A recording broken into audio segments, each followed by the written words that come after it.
Welcome back.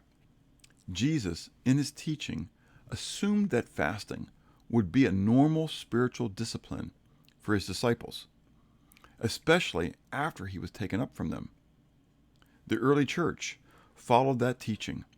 God guided them as they ministered to him in prayer and fasting. The beginning of Jesus' earthly ministry was bathed in prayer and fasting as well. We read in Matthew chapter 4 about the temptation of Christ, which comes at the end of 40 days of praying and fasting in the wilderness. Matthew chapter 4, beginning at verse 1, we read, "Then Jesus was led up by the Spirit into the wilderness to be tempted by the devil.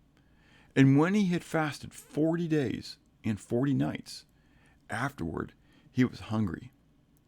Now, when the tempter came to him, he said, 'If you are the Son of God, command that these stones become bread.'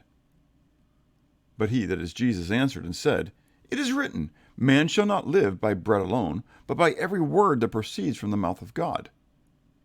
Then the devil took him up into the holy city, set him on the pinnacle of the temple, and said to him, 'If you are the Son of God, throw yourself down, for it is written, he shall give his angels charge over you, and in their hands they shall bear you up, lest you dash your foot against a stone.'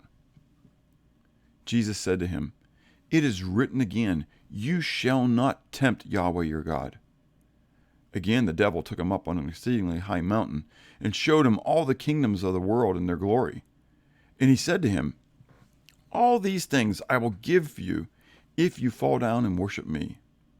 Then Jesus said to him, 'Away with you, Satan, for it is written, you shall worship Yahweh your God, and him only shall you serve.' Then the devil left him, and behold, angels came and ministered to him." Prior to Jesus' ministry, he spent 40 days of solitude in the wilderness, preparing for the work that he would be performing. In reality, he knew that this work would be in the realm of spiritual war.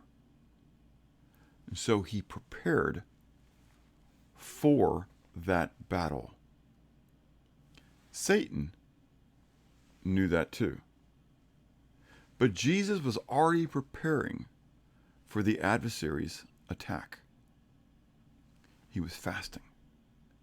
He was not only fasting 40 days, but 40 days and nights. This is an important distinction that many can read past. When you read that people fasted so many days, that may mean, and usually does, that they fasted from sunrise to sunset.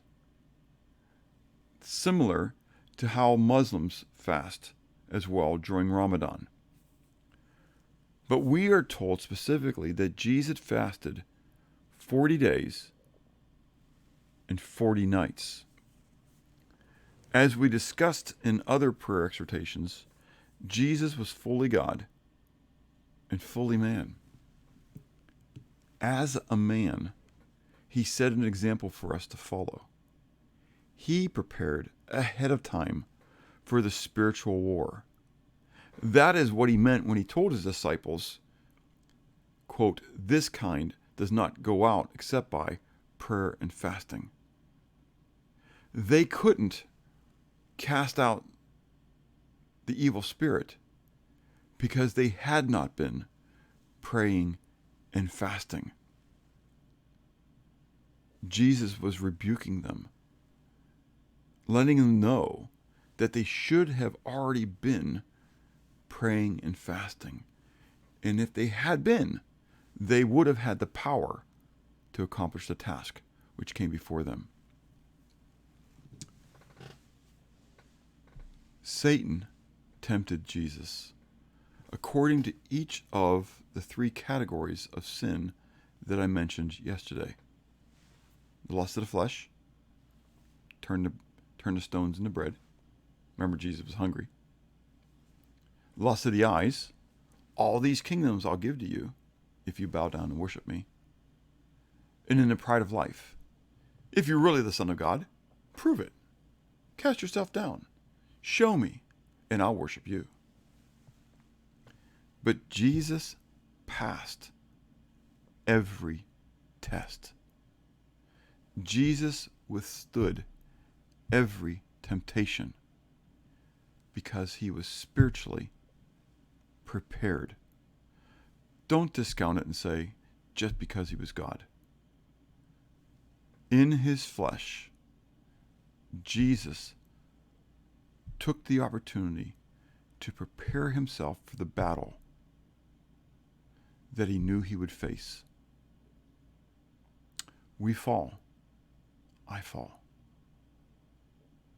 Because we do not prepare ourselves ahead of time. We want to wait for the struggle and then try to be prepared. But then it's too late.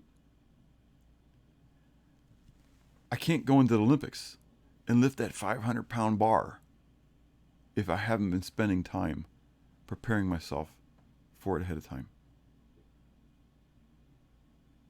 Take time today to be prepared. Spend time in prayer with the Father, seeking his face, strengthening your relationship for the days of trial, for the days of tribulation. And have a blessed day.